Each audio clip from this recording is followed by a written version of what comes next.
Hello everyone, this is Defense Politics Asia, and this is a quick update over at the situation of the Battle of Bakhmut. And so the Battle of Bakhmut, there are a lot of things had happened over the past 24 hours. So sit tight. No, we're gonna go through quite a bit of situation. First thing first is most important is actually there is a blowing up of this railway bridge. There's a bridge over here. Is over this Bakhmutovka river. It's actually not human bridge per se, although of course you can cross it humanly. But it's actually a railway bridge, and it was blown up. This report geolocated by Surya Maps, and Surya Maps also reported that Ukrainian forces have withdrawn from the East Bakhmut. So Eastern Bakhmut is actually this entire area here. This entire area here is the Eastern Bakhmut, in our mapping.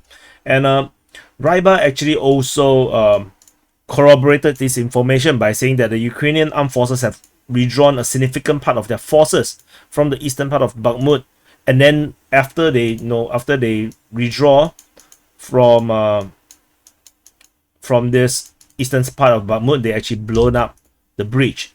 However, the Ryba actually says that there is still Ukrainian forces over on the eastern part, and the Ukrainian command abandoned some of these units within on the eastern part of the city. And this could be very well true, because we still have reports of fighting over the northeast of Bakhmut, according to Ryba, on the eastern part in the Zabalmutovka district, as well as in the southeastern part of Bakhmut, near the Boris Grinchenko Street, or the Borisa Grinchenka Street. So the Russian forces is still attacking and fighting in the east and the southeast, as well as whoops, let me move up a bit. So they're still attacking in the northeast, the east, and the southeast. And the fact that there is this withdrawal from Bakhmut means that there is likely to be still Ukrainian defenders actually holding the line that allows this withdrawal to happen. And this, but if you are pro-Ukrainian, do not be too vexed by this information, because there is reinforcement being reported. Apparently, special operation forces, assault groups of the special operation forces of Ukraine is actually sent to Bakhmut to kind of slow down the advance of the Russian forces. So I believe that they actually gone through from this road into Bakhmut. I'm not sure where exactly they'll be holding the defense line, because the Russians are attacking also from the south, in the southwestern part, and also from the north. They currently hold the line as well on this part, and they are attacking this area here. They are also attacking Khromove, and the situation about the Khromove is also very interesting, because there is another bridge that was blown up by the Ukrainian forces. So apparently the Ukrainian forces reportedly is redrawing the units and blowing up the bridge. I believe they are actually there are some units from the Khromove region actually redrawing into the Bakhmut itself, because you can't really withdraw this direction, because the Russian forces have entrenchment in this position, and they can fire upon this area. Especially if you look at the terrain map. So let me hide the arrows. If you look at the terrain map, this entire area here is actually a high ground, and it actually overlooks Khromove. So you can see the relief. They are looking over Khromove. So the chances of moving freely along Khromove is pretty difficult. If you go up here, this is actually uphill to move towards Chasivya, and along this entire road, there's a high chance it can be destroyed by Russian forces that are probably around all this region here. So they will actually have to go in, but even they enter into Bakhmut itself, this entire region here is actually pretty risky, because the Russian forces is currently holding this line here, and they can actually fire across this area here easily, because of the high ground, and this high ground is pretty significant. So As you can see, based on the relief, you can see that it's actually pretty steep, the slopes. And so the situation is pretty bad, and the Ukrainians apparently is not heeding the taunt or advice by Prigozhin, the Wagner boss, the Wagner private military contractor boss, and the Ukrainians actually sent in reinforcement.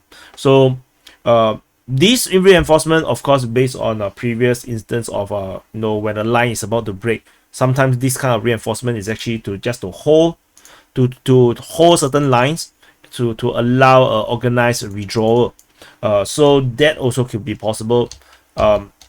There are a lot of rumors of withdrawal from Bakhmut. Apparently, we do have English-speaking mercenaries already reportedly have been withdrawn from Bakhmut itself, and now they are positioned in Chasivya. So they are moved to here. There's also another group that actually was geolocated in Konstantinivka. So they actually have withdrawn all the way to Konstantinivka, which is also a mercenary group.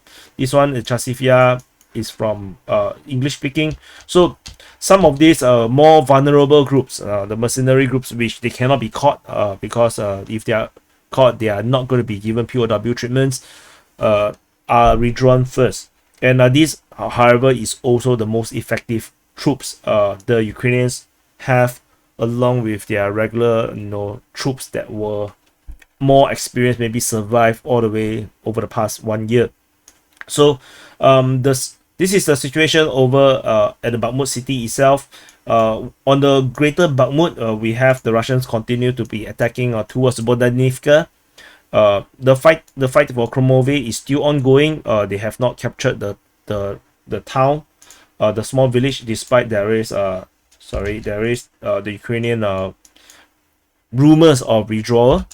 So let me change the colors. Okay, everything is terrible. And then the Russians are also attacking Ivaniske, as well as in the area of the highway. So the situation is still pretty much the same, except that the Ukrainians actually have some tactical withdrawals from these areas to make sure that they are able to continue to hold Bakhmut, and of course the reinforcement coming into Bakhmut itself. I believe what is going to happen is that the Ukrainians will be holding a new line of defense within Bakhmut itself. There is this natural barrier of the water body, and then we have the Azov-style like factory around here. Then we have the Zabamutovka river, very hard to pronounce river, and this will probably be the line. They will try to hold this line along this road, and maybe this line along these major roads, and this is likely to be where they're gonna hold the next stand within Bakhmut. My feeling is that the Ukrainians are not going to withdraw. If they are to withdraw, they should have done it 1 week ago. So the Russians pushing in this direction. So this is likely to be how it looks like. The only retreat route left that is pretty safe is this road here. So I believe the Ukrainians will definitely try to do a lot to hold this line here, to make sure that the Russians are not able to break this line. If they break this line, then withdrawal will be extremely hazardous, as they will have to go through this line in the south, which the Russians are already very close in this area as well. So this is the latest situation over in Bakhmut city, and hopefully this helps you to get some sense of what is happening right now in Bakhmut. That's why I brought out this custom mapping to make sure that I can actually explain it much better, especially the water bodies around Bakhmut does make a huge difference in terms of the strategic positioning of the forces. Anyway, thank you for watching, and do check out the SITREP that will come up around an hour after this video over at the TPA War channel. If you are unsure, check out the description, and I'll see you in the next update.